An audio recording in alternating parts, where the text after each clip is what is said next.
Hello बच्चों, आइए प्रश्न देखते हैं। स्तंभ एक को स्तंभ द्वितीय के साथ मिलान करें और नीचे दिए गए संकेतों से सही विकल्प का चयन करें।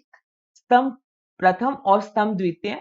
पहला बोला है मायोफाइब्रिल की संरचनात्मक व कार्यात्मक इकाई और एच क्षेत्र। दूसरे में दिया गया है पतली तंतु वाली प्रोटीन मायोसिन। तीसरे में बोला गया है मोटे तंतु वाली प्रोटीन सार्कोमियर। और चौथे में बोला गया है मोटे तंतु का केंद्रीय भाग जो पतले तंतु द्वारा अध्यापित नहीं होता, एक्टिन।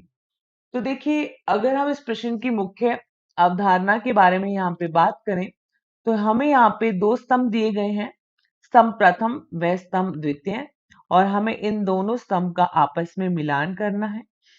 तो अगर हम बात करें मायोफाइब्रिल या पेशी तंतु की जो संरचनात्मक व क्रियात्मक इकाई होती है, पेशी तंतु अर्थात मायोफाइब्रिल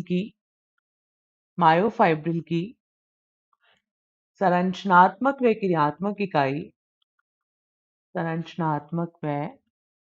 क्रियात्मक इकाई किसे कहा जाता है? तो यह होती है सार्कोमियर।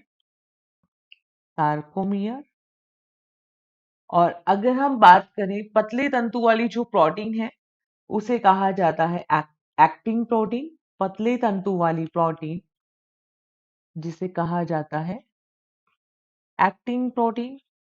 और अगर हम बात करें मोटे तंतु वाली प्रोटीन, तो मोटे तंतु वाली प्रोटीन को कहा जाता है मायोसिन प्रोटीन। मोटे तंतु वाली प्रोटीन को मायोसिन प्रोटीन कहते हैं। और हम देखते हैं कि जो मोटे तंतु होते हैं इसको हम संरचना से समझते हैं। मोटे तंतु जिन्हें कहा जाता है ए बैंड, और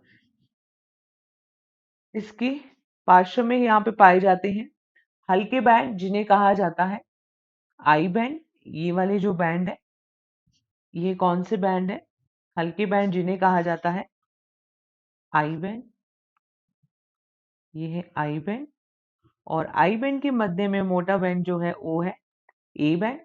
ए बैंड का जो क्षेत्र आई बैंड के द्वारा ढका नहीं होता उसको कहते हैं एच क्षेत्र।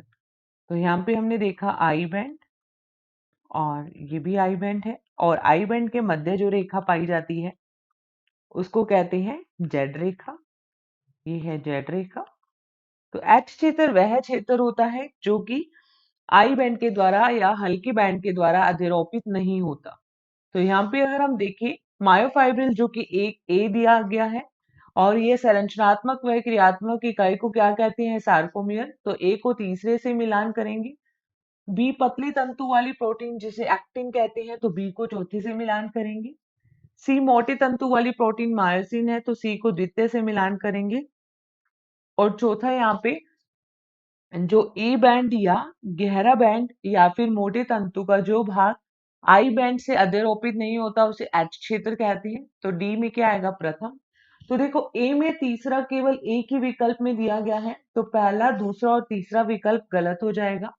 चौथे में बोला है ए में थर्ड, ए में तीसरा, बी में चौथा, सी में द्वितीय और डी में फर्स्ट।